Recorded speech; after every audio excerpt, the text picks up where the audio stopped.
بالله من الشيطان الرجيم بسم الله الرحمن الرحيم الحمد لله رب العالمين الرحمن الرحيم مالك يوم الدين إياك نعبد وإياك نستعين اهدنا الصراط المستقيم صراط الذين أنعمت عليهم غير المغضوب عليهم ولا الضالين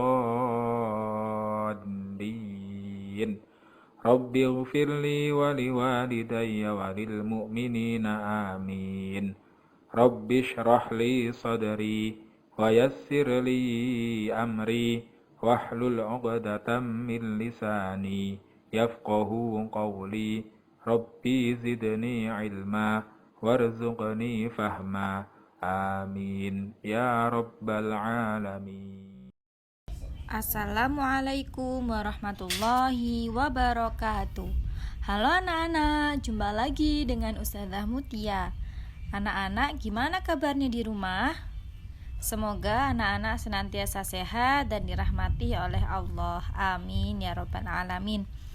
Oke anak-anak, kali ini belajar dengan Ustazah, kita akan mempelajari mata pelajaran Bahasa Indonesia dengan materi yaitu membuat kesimpulan teks narasi sejarah. Oke, sebelum memasuki materi ini, Ustazah akan sedikit mengingatkan materi di pertemuan-pertemuan yang lalu tentang teks narasi sejarah. Baik, bagaimana cara menggali informasi teks narasi sejarah. Di situ ada 5W dan 1H. Kemudian anak-anak mempelajari tentang bagaimana memberikan pendapat tentang isi teks narasi sejarah. Kemudian anak-anak menuliskan informasi penting. Dan juga anak-anak yang terakhir yaitu mendengarkan teks narasi sejarah oleh Ustazah Prima waktu itu. Oke, langsung saja simak dengan baik ya materi tentang membuat kesimpulan teks narasi sejarah. Setelah anak-anak menemukan informasi keseluruhan dalam teks, pastinya kita dapat membuat sebuah kesimpulan. Nah, biasanya dengan membaca kesimpulan teks ini, seseorang dapat mengerti isi bacaan secara garis besarnya saja. Jadi dari teks bacaan itu, apabila di situ tertulis kesimpulannya, maka kita akan dengan cepat mengetahui isi dari teks bacaan tersebut. Oke, Ustazah akan menanyakan, anak-anak ada yang sudah tahu kesimpulan itu apa sih?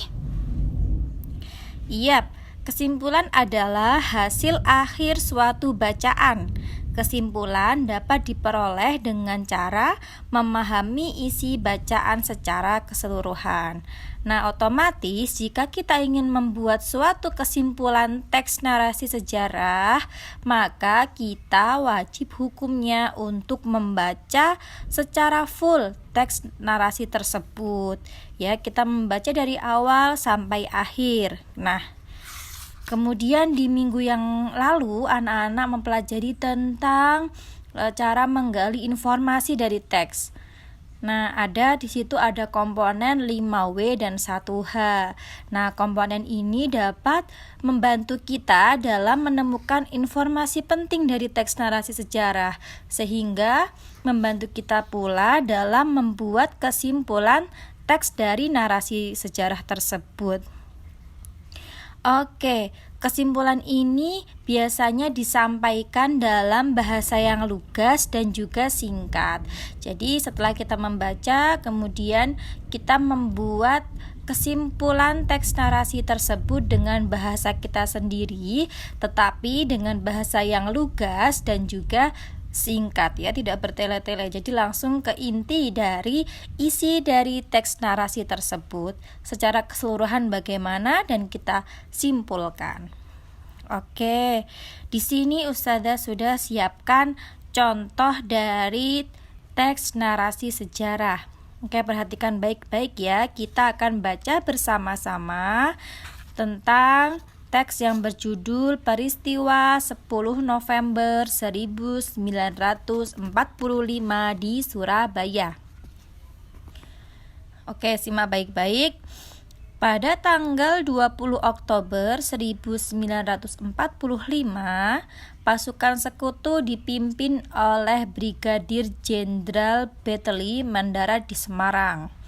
Sementara itu, pasukan sekutu yang dipimpin oleh Brigadir Jenderal AWS Malabai juga mendarat di Surabaya pada 25 Oktober 1945.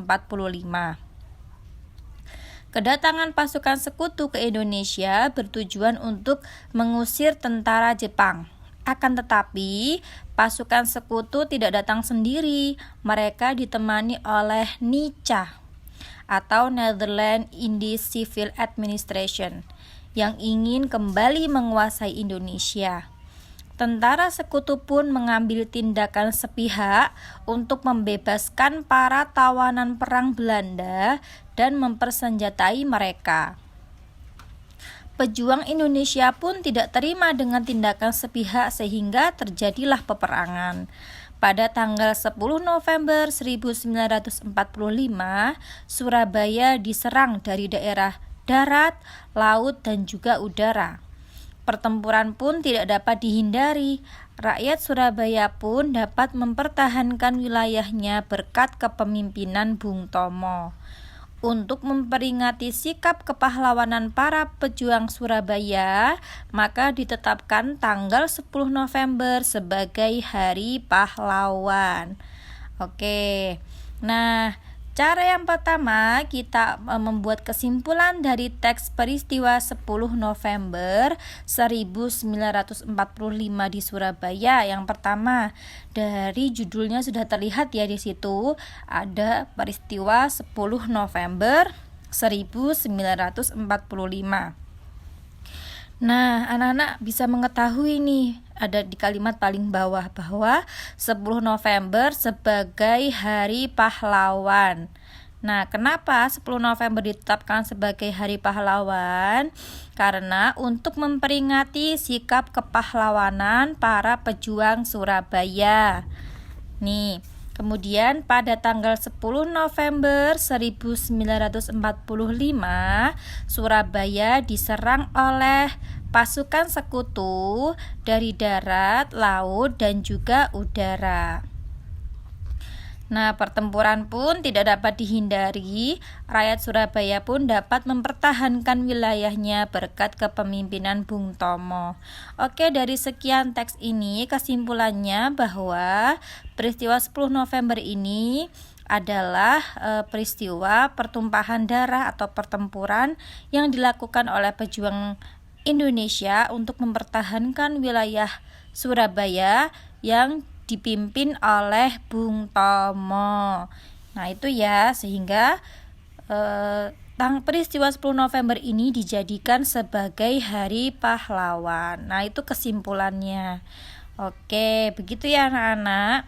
Dari teks tadi kita sudah menyimpulkan ada beberapa informasi penting dan juga disimpulkan bahwa teks tersebut menceritakan peristiwa 10 November yang ada di Surabaya pada tahun 1945.